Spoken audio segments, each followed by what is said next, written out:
부산이 풀어가야 할 여러 과제 중 하나 청년 유출 문제입니다. 부산은 이미 고령화가 빠르게 진행되고 있고 부산을 떠나는 청년 인구들이 많아지는 것도 인구 불균형을 가속화하는 요인으로 꼽힙니다. 부산시가 올해를 청년 정착의 원년으로 삼겠다는 포부를 밝혔습니다. 청년 G대 사업에 2천억 원이 넘는 예산을 책정하고 청년 정책도 발표를 했습니다. 부산시 청년산업국 이윤재 국장과 함께 얘기 나눠보겠습니다. 예, 국장님 어서 오십시오. 반갑습니다. 예, 반갑습니다. 자, 올해를 청년 정착의 원년으로 삼겠다. 올해 특히 청년 정책에 힘을 쏟는 이유 어떻게 봐야 될까요? 예, 그 답변을 드리기 전에 좀 21년도 상황을 간단하게 설명을 드리는 게 더 좋을 것 같은데요. 21년도에 이제 부산이 전국 7대 특광역시 가운데 처음으로 초고령 사회로 진입을 했습니다. 그래서 인구 구조의 약간의 불균형이 이제 본격적으로 시작이 된 시점이라고 보시면 될 것 같습니다. 그래서 부산의 청년 인구의 비중을 보면 전체적으로 19.6% 정도 되고 있습니다. 그런데 이게 전국 대비 1.2% 정도 낮은 수준이고요. 서울처럼 이렇게 청년이 활발하게 활동하는 지역에서는 24.5% 정도 됩니다. 이렇게 인구 구조가 불균형을 일으키기 시작을 하면 향후에 부산의 지속 가능한 성장에 문제를 일으킬 수 있기 때문에 저희가 그 부분을 집중적으로 관리하겠다는 취지로 시작을 한 거고요. 청년지대 사업은 저희가 작년부터 시작을 해서 올해 이제 2차년도가 되었습니다. 그런데 올해 2차년도가 원년이라고 저희가 명명을 한 것은 저희가 5개년 기본 계획을 새로 세우게 되어 있습니다. 그런데 올해부터 이제 5개년 계획을 새로 수립을 해서 이제 5년의 계획을 중장기적으로 또 다시 수립을 하는 시점입니다. 그래서 저희가 원년이라는 개념을 사용했습니다. 일단은 초고령 사회라면 이제 65세 이상 인구가 20% 이상인데 부산은 일찌감치 이제 넘었고요. 거기서 이제 청년 여기의 유출도 심하다 보니까 다른 지역보다 청년들의 활동이라든지 또 숫자 비율도 낮다는 거고요. 그래서 청년 G대 사업을 진행을 하고 있는데 이게 재밌는 것이 청년하고 이제 영어로 G대 이렇게 표현을 했더라고요. 예, 맞습니다. 뭐 시기가 많이 지나진 않았습니다만 가시적인 효과들이 좀 있습니까? 어떻습니까? 예, 이제 전반적으로 뭐 당장 요번에 발표한 청년지대 때문에 뭐 통계적인 변화를 보기는 어려울 것 같고요. 일단 통계적인 변화를 간단하게 말씀을 드리면은 그동안 2012년도부터 해서 저희가 청년 인구가 지속적으로 감소를 해오고 있습니다. 2012년도에 약 85만 명 정도 되던 청년 인구가 지금 올해 작년 말 기준으로 이제 그 65만 명에 달하는 수준으로 떨어졌습니다. 그래서 19만 명이 10년 사이에 줄어버렸습니다. 그래서 그런 부분들을 저희가 이제 심각하게 생각을 하면서 이제 이런 정책들을 추진하게 됐고요. 다만 다소나마 고무적인 것은 이제 18년도를 그 순유출의 정점으로 해가지고 19년도부터는 조금씩 순유입이 일어나고 있습니다.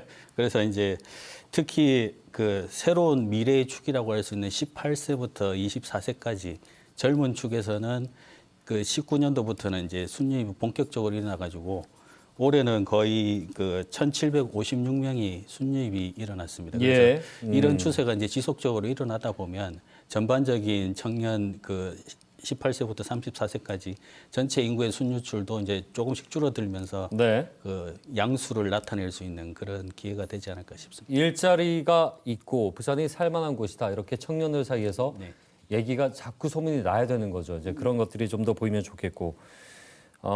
타 지역과 비교했을 때 분명히 부산만의 특징이란 것이 있고 부산 청년들이 느끼는 것도 다를 거라고 생각을 해요. 제가 그 청년 산업국 홈페이지 곳곳을 보니까 맞춤형이라는 단어들이 눈에 띄던데 이걸 어떻게 이제 구체적인 실체가 무엇인지가 좀 궁금해요. 예, 이제 청년 세대가 다른 세대와 다르게 좀 더 개성이 있고 각각 다른 꿈과 희망을 갖고 활동을 하다 보니까 애로사항도 또 각자 다른 형태로 나타나고 있습니다. 그래서 각 그 개인별 특성에 맞는 그런 정책들을 추진하고자 해서 저희가 맞춤형이라는 그런 용어를 이렇게 사용을 했고요. 저희가 전체 사업을 이제 121개 사업에 2,233억을 요번에 투입하는 걸로 발표를 해드렸습니다. 그 중에서 이제 그 개성 있는 그 청년 사업들을 이제 추진하는 예를 좀 들어드리면 최근에 좀 이슈가 많이 되고 있는 자립 준비 청년이라고 해서 이제 그 보호 기관에서 이제 풀려나는 18세 이후에 그런 청년에 대해서는 이제 자립 정착금이라고 해가지고 주거비를 이제 1,000만 원 정도 지원해 주는 사업입니다. 전년 대비 한 300만 원 증액을 해서 이제 저희가 지원을 했고요. 그리고 또 자립 수당도 전년 대비 이제 5만 원을 늘려가지고 40만 원을 지원해 주고 있습니다.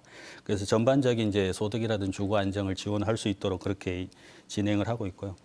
그다음에 부산으로 이제 새롭게 이주하는 청년에 대해서는 저희가 웰컴 박스라고 해가지고 네. 생활 가이드북과 함께 이제 생활용품, 특히 이제 부산에서 이렇게 만들어지는 생활용품들을 지원해주면서 이제 부산에서 환영하는 의미로 이렇게 새롭게 정착할 수 있도록 그렇게 지원을 하고 있습니다. 예, 예. 지금 보니까 지금 우리가 저 화면에서 여러 가지 이제 사업들을 좀 살펴봤어요. 그리고 총 예산이 2,233억 원이고 예산이 작년보다 얼마나 늘었고 어떤 부분에서 지금 차이가 좀 나는 겁니까?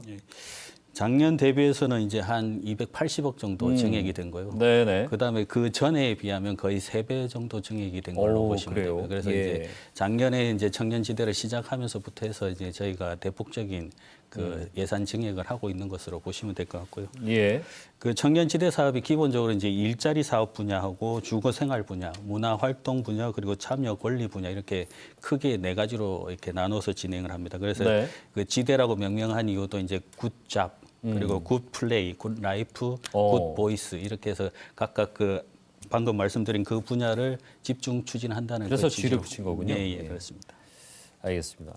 자, 지금 저 좀 유심히 봐야 될 부분이요.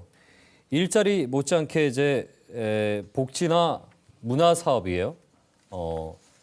이쪽에 이제 좀 공을 들이시는 이유가 궁금합니다. 청년들이라 하면 일종의 당장 먹고 살아야 되는 일자리라든지 집이 또 필요한 건데 문화나 이런 복지 예산이 들어간 이유는 어떻게 설명을 하시겠습니까? 예, 저희가 최근에 이제 통계 조사를 여러 방면으로 이렇게 해보면 좀 미세한 변화가 있습니다. 그 전에 청년들이 주로 요청했던 사항들은 일자리 관련 정책을 좀 더 활발하게 해달라는 게 1순위였습니다. 그랬었죠. 예, 예. 최근에 조금 이렇게 다양한 방면으로 조사를 해보니까 이게 주거라든지 복지 이런 소득 증대 부분에 조금 더 관심을 기울여줬으면 좋겠다. 오. 이런 부분에 또 답변이 1위로 올라왔습니다. 그래서 예. 이제 저희가 그런 부분을 집중적으로 추진하는 차원에서 복지 문화 분야를 37개 분야로 해서 전년 대비 217억이 증액됐기 때문에 앞서 말씀드린 것처럼 이제 전년 대비 270매덕이 증액된 거에 예. 대부분을 이쪽 분야에서 증액을 한 걸로 보시면 되겠습니다. 그렇군요. 네.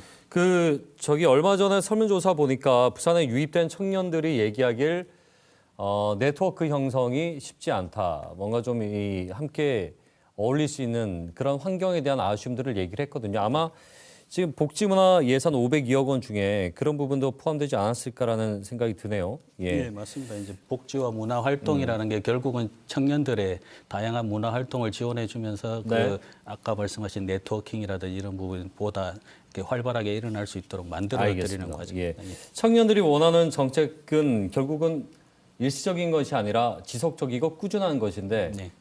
그래서 추적과 반복 조사도 같이 진행할 거라고요. 이건 어떤 내용인지 마지막으로 한 말씀 정리해 주시죠. 예, 저희가 이제 작년 말부터 시작을 했는데 청년 패널 조사라고 해서 이제 네. 패널 조사 기법을 도입하기로 했습니다. 그 패널 조사라는 게 쉽게 말하면 이제 동일한 표본을 대상으로 최소한 한 5년 정도 쭉 관리를 하면서 그 사람들이 어떤 변화를 겪고 어떤 생각이 변화가 됐는지 네. 또 무슨 정책이 필요한 것인지를 동일한 표본에 대해서 쭉 이렇게 시간상으로 장기적으로 관찰을 하는 그런 정책입니다. 그래서 장기적인 패널 조사를 예. 저희가 도입을 해서 이제 5년간 진행을 할 예정입니다. 그러다 보면 부산에 정착하고 있는 청년뿐만 아니라 부산이 또 살기 힘들어서 떠나는 그런 일자리를 찾아서 떠나는 청년들이 또 왜 떠났는지 이런 부분들도 집중적으로 조금 이렇게 발견을 할 수 있지 않을까 생각을 하고 있습니다. 그러니까 지속적인 관찰을 하는데 이제 표본을 정해놨으니까 외부 변수 요인들을 좀 줄여나가서 더 정확한 조사를 할 수 있다 이런 예, 취지로 맞습니다. 보이네요. 예. 알겠습니다.